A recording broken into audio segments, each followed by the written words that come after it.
So I'm selling my Tesla shares because a Wall Street analyst that works in HSBC came out and said, his name by the way is Mike Tyndall, which is ranked 5,574 out of 8,601 with an average return of negative 1.3% and a success rate less than 50%. I know it's an amazing accomplishment, but he's saying the Tesla stock should be worth 146 bucks per share, and because of that, I'm selling. It's over. Tesla stock is over. It's not going to the moon. I'm just going to sell all my shares and get like Nikola or Lucid or something. Maybe get Ford. I don't know, man. I'm done with Tesla. If you guys really think I'm going to sell my shares because some doofus came out and said Tesla stock price is worth 146 because of stupid reasons, y'all don't know me yet. Y'all don't know me. In fact, I'm going to take this chance to buy more shares. It's as simple as that. Anyways, we're going to dive into this. Why there was a big red week. Well, this whole week has been red for Tesla, really. It's been a really bad week, and this guy, for some reason, the whole market reacts to some guy that has less than 50% success rate. I don't know, man. This video is going to get juicy. So smash that like button and subscribe if you haven't already, man. Let's go. Tesla slides as HSBC initiates coverage with 146 price target cites Musk risk.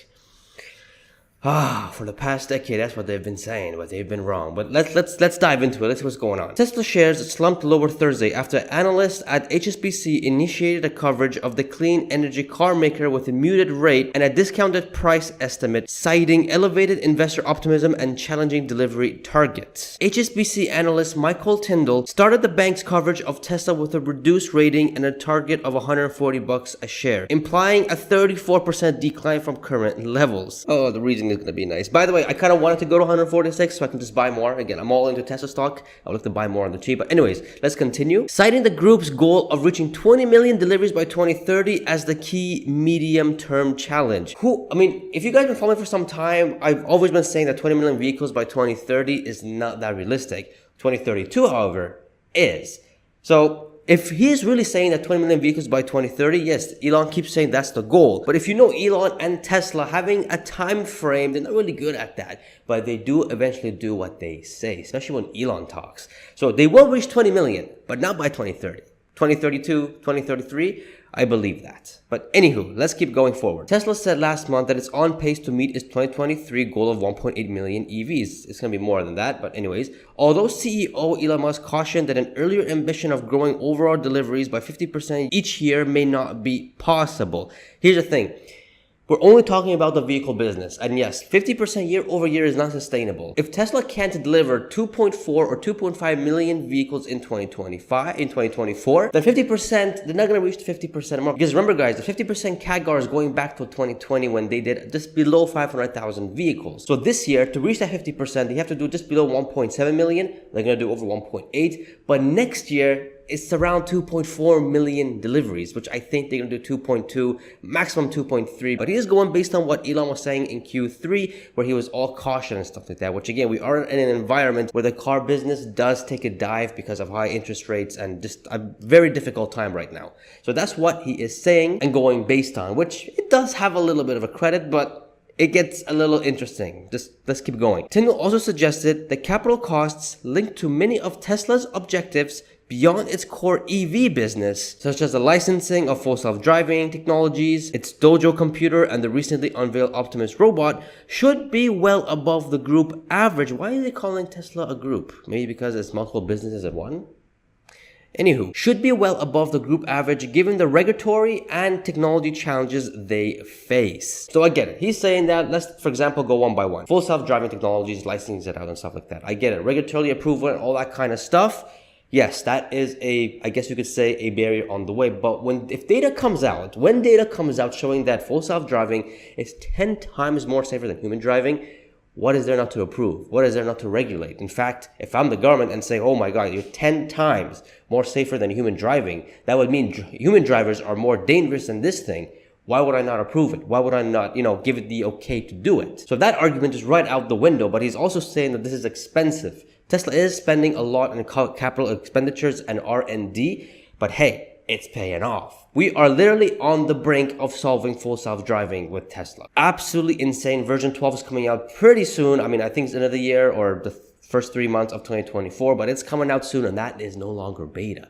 So we are there. We are pretty much there. And once it's there, it's 60% margin. I mean, I don't know what cost he's talking about. Yes, it took so much cost to do it, but then once it's done, it's 60% margin. And licensing is 80% margin. So really, this is a huge money printer for Tesla. But he's also talking about the Dojo computers and the Optimus. Now the Optimus, we gotta wait. Recently, Elon did say that an Optimus would be cheaper than a car to buy. So it looks like the parts and making it is gonna be a whole lot cheaper than a car. So it looks like it's not gonna be that expensive as we thought. By the way, guys, did you guys know that Michael Tyndall is an automotive, analyst, not a technology analyst? Anyways, let's keep going forward because it gets more juicier. The bank also highlighted a key risk to Tesla under Musk. By some measures, the world's richest man, given the level of influence he has on both his business fundamentals and his overall investor perception. Here we go. Let's see. Elon Musk's global fame has afforded the group a customer awareness that far outweighs the money it has spent on marketing and advertising. Tesla spent money for marketing and advertising? When?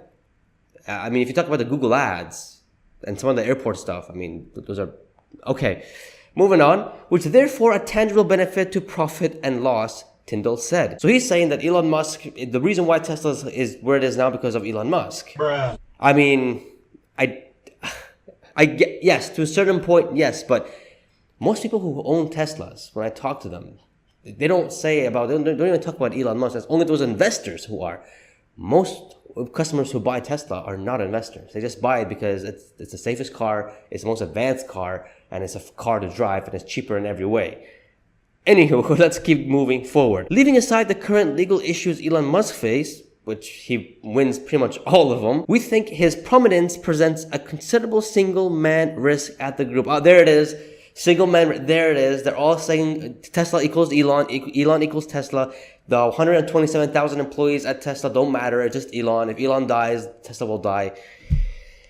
Oh my God. This is something that I've always been saying. Look, Elon Musk, if this was 5-6 years ago, yes, Elon Musk would step down and Tesla would go bankrupt. But if Elon Musk left, if something happens to Elon Musk today, the company will still grow. It would still grow. Now, the only thing that Elon is needed is the FSD and the bot. Maybe not so much of the FSD anymore, but mainly toward the bot. After that, it'll be like a Jeff Bezos kind of thing, where you just step down as chairman or just go do something else, and you let the whole company run itself.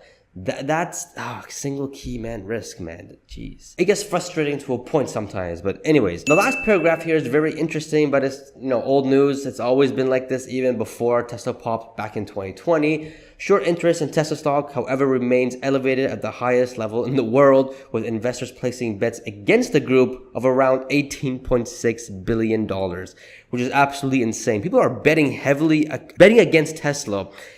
It's just a bad thing to do. I mean, they didn't learn in 2020, in 2021. They didn't learn.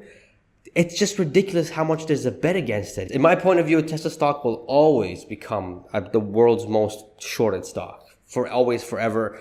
Even if FSD gets solved, even if Optimus gets solved, it's a very volatile stock. There's more of a risk than getting, short squeeze, even though I do expect another short squeeze coming soon for Tesla stocks. Anyways, you shorts keep shorting. You're going to enjoy your first degree burn again very soon. Shout out here to Alex here on X. If you guys are not on X, I don't know what you guys are doing, but shout out to him. He's responding to HSBC analyst Michael Tyndall. It should surprise no one when an automotive bank analyst trying to value a technology company by believing it is an automobile manufacturer comes up with completely misleading, incorrect, and false assumptions and opinions about its future and present value. My reaction every other month when I read their research is, I mean, this is not news to Tesla. I mean, if we go ahead and look at Michael Tyndall's entire portfolio, I mean, look at that. The Mercedes, Aston Martin, Porsche, Ferrari, Stellantis, Volkswagen. He's putting all of them at hold or buy, but he's putting Tesla at a sell, which Tesla is taking everyone by storm with a higher margin, actually making money on their EVs compared to others that are losing money on their EVs. It doesn't make any sense. Here's a list of all the analysts from across the Wall Street board valuing Tesla. Adam Jones recently at 380. HSBC obviously just recently at 146. We have Ronald here, 125. Chris, 180. William, 243. Daniel Ives, 350. You guys can just go ahead and take a look at all the stock prices. Hey, Dan Ives, there it is, 300. Gary Black is missing here. I think he's at 300, 320 as well. But majority of them are in like the 300, 400. Some of them are 180, 125. Some are in the mid 200s. And you have Gordon Johnson that's like as low as 20. The problem is with Tesla is that nobody knows how to value Tesla properly, because yeah, there are a car business, but 80% of them of Tesla is the car business. It used to be 100%, now it's 80%. Just recently in Q3, 21% of entire profits was energy. So is what? Tesla becoming an energy company now? You got FSD as well. You got the robots and technology. You got all this FSD technology that's coming around. So how do you value a company like that where they have a business in cars, AI, energy? Like, how do you value something like that? And especially when FSD hasn't even come into earnings yet, hasn't even come into their income statement yet. And once it gets solved and licensing happens and robotaxi come, how do you, if it's not there now, how do you value it? I mean, this goes back to 2018, 2019 when everyone thought EV isn't the thing. And then once Tesla broke through, the stock ran up like crazy because now all of a sudden EVs matter and now it doesn't. Time will tell when Tesla does solve FSD and energy starts to, come up even more and profits and EPS go higher. Then we will see more stability to this stock. And even then, I don't think it's going to be that stable because there's always other things coming with Tesla because they're so hella innovative. In other news, why Tesla stock is down? Well, really, the whole market is down, and that's because, shout out to Open Skies for reposting this, but she says, will higher rates be here for years to come? Are markets finally taking notice of the Fed? This post by TKL saying the 30-year bond auction drew 4.77%, which was above the pre-sale numbers by minus 5 basis points. In other words, the auction performed far worse than expected as inflation worried persists. This was perceived as a sign that inflation expectations still elevated over the long term. Furthermore, this seems to be yet another sign that higher for longer is the new normal. Bond markets continue to drive everything. So that's what's happening right now. The market is saying that, okay, it looks like interest rates are here longer to stay. Maybe they won't bring it down until end of next year. And obviously, interest rates that are high is bad for the stock market because you can't borrow. And especially for car companies, which 80% of Tesla's business is, they do take a hit there as well. So the whole market is down. I mean, it's going to be down for some time. There's no rush to buy Tesla stock or any other stock really, unless you're just dollar cost averaging it. If you're trying to time the market, it's a big headache, and I don't recommend it if you're a long-term investor. But that's what's happening right now. That's why everything is going down, not just Tesla stock. So Pejjy, what to do, man? I don't like these red days. My portfolio looks bad. First of all, you have to, if you are saying that, then something tells me that you're not a long-term investor. Look, if you're investing up until 2030, you'll be licking your lips and going like, oh, 146. Mike Tyndall, are you going to bless us by bringing the stock down to 146? Oh man, that's a great, if that happens, I'm just going to, all the money that I saved up to buy a property, I'm just going to buy more Tesla stock at that point because it's a no-brainer. It's a no-flipping brainer. Because guys, I'm a long-term investor in Tesla stock. I'm not touching my shares until 2030. Whatever happens between now until then, I don't care. Once 2030 happens, then I will care. What am I doing? Easy. If you guys have followed me on X, I've been praying for the stock to go below 200 so I can just buy more. I just want to buy more. I want to buy more on the cheap because this is an incredible company with an amazing future. Once FSD comes live and all these things, it's going to be a crazy company. And it's going to be an Amazon moment, an Apple moment, a Microsoft moment in 5, 6, 7 years from now when they go like, oh man, I wish I bought more Tesla stock. And I want to be in that position where I say, I bought as much as I could. So that's what I'm doing. If you guys are in it for the short term, please be careful. Tesla stock is very volatile. It goes from 400 to 100 and back to 300 and 200, literally reaching every single price point you can think of. It's a very volatile stock, and it's, I think, really a good idea to hold for the long term, not that good idea to hold for the short term. And if you're a short seller, if you're shorting Tesla, good luck. I hope you guys enjoyed this video. If you guys did, smash that like button, but you guys will like this video here. The harsh, cold reality of Tesla. It's a video that everyone should watch. If you're a Tesla investor, Tesla bear, you guys should definitely take a listen to this. I think there's some important points that you should know. Get some merch, man. I bought the dip t-shirt. In 30 years time, we're going to be saying you about the dip, and subscribe, and I shall see you guys in the next video. See ya.